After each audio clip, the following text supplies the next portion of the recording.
Catalan secessionists have constructed a hypothetical place for an independent Catalonia within the EU on the basis of three explicit assumptions. 1. They assume, fiercely, that the EU will treat their demands sympathetically. This first assumption explains the calls from various political actors, including the mayor of Barcelona, Ada Colau, the Catalan Minister of Foreign Affairs, Raül Romeva, and even the European Parliament's Green Group, who coincided, prior to 1-0, in their request to the Commission for mediation. And after the unfortunate events of 1-0, the Catalan government has formally called for a European mediation. Secondly, secessionists assume that a hypothetical independent Catalonia would have the option of joining the EU even in the case of a unilateral secession, or that, finally, it could remain in the EU and become a new member state without a solution of continuity in the case of a secession agreed with the Spanish state. A rigorously minimal interpretation of the TEO questions these three assumptions. Fiercely, the treaty obliges the Commission in particular and the EU in general to respect the territorial integrity of their states, and the exercise of their essential functions, including law and order and the maintenance of security. Art. 4.3. An intromission or action from the Commission without the express consent of the Spanish authorities could easily be interpreted as an infringement of the treaties.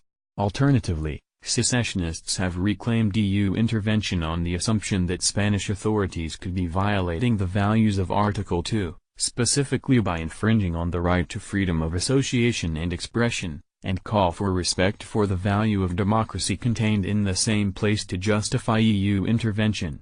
As this last argument underpins the proposal on the compatibility of unilateral secession with EU accession, I will refer to it below. Defenders of unilateral secession appeal to the democracy value in Article 2 to argue for a compatibility of this process with EU membership. Since the EU recognizes this value in Article 2, they derive a duty to therefore recognize a majority democratic decision from a given polity.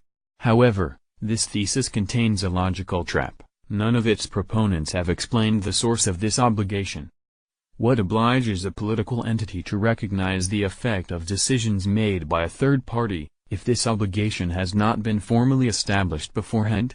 To properly weigh the implications of this expectation, one could think back to the effects on the EU, when the Greek citizens rejected the terms of their rescue package by referendum, and compare this with the treatment of the Brexit referendum, covered by an explicit provision in the treaties. The most common counter-argument to the invocation of the democratic principle, is the principle of legality inserted in the broader notion of the rule of law.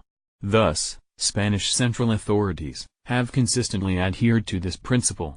Facing the apparent contradiction between these two values, authors close to the secessionist theses see footnote 2 argue that, in case of opposition between the two values the EU would have to come up with a solution. However, this solution contradicts the nature of the Union itself, which rests on an integral understanding of its values, that is, they are not conceived separately, and even less in opposition. The test of the unacceptability of opposing values in the European context as a mechanism to justify specific measures, comes in the way in which the European Commission has dealt with the Hungarian and Polish governments since 2012 and 2015 respectively. Both of them have undertaken illiberal Orban-Dixit political reform projects, invoking precisely their electoral majority democracy. The Commission has invoked instead the respect of the rule of law. The existence of an electoral majority does not permit the violation of fundamental principles of community law. Assuming as a mere intellectual exercise that the Commission would lend itself to the exercise of arbitrating between principles, the intended unilateral secession would have to satisfy the legality test. The laws of the Catalan Parliament that are the foundations of that process, such as the referendum law and the transitional law, would have to face the test of compatibility with European standards. Regarding the referendum law, the Venice Commission has already stated informally, given that no Spanish authority has asked for it, the need to comply with the Constitution and a law. Hence, it is more than dubious that an independent body certifies as compatible with the principle of legality, a law that contains several vices, It violates not only the Constitution but also the Catalan Statute of Autonomy itself, and it has been adopted through a procedure of dubious validity, and circumventing the recommendations of the Council of Statutory Guarantees itself. Nevertheless,